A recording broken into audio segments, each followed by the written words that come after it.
Les grandes influences, alors qui sont peut-être stylistiques, du cinéma de Renoir, il y a cette idée de pratiquer ce qu'on appelle techniquement le plan séquence ou le plan long.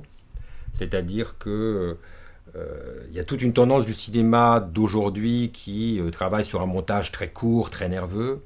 Et il y a une toute autre tendance du cinéma qui laisse le temps, qui laisse les acteurs respirer et jouer la scène longuement.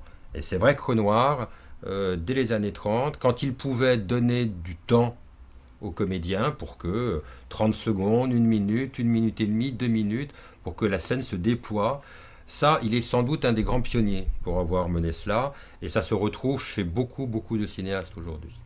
Il y a chez Renoir une attention à la vie qui se déroule autour de lui.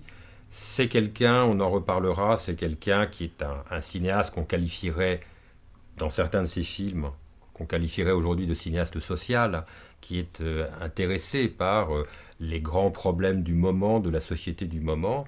Et c'est vrai que le cinéma français, depuis les années 70 jusqu'à aujourd'hui, et on le voit bien dans les années 2000 et 2010, c'est un cinéma qui est très très ouvert à ce qui se passe en société autour du film.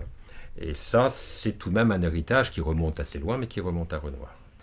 Il y a aussi chez Renoir un souci de montrer les hommes et les femmes dans leurs relations. C'est fait avec un certain recul, un recul qu'on pourrait qualifier de théâtral,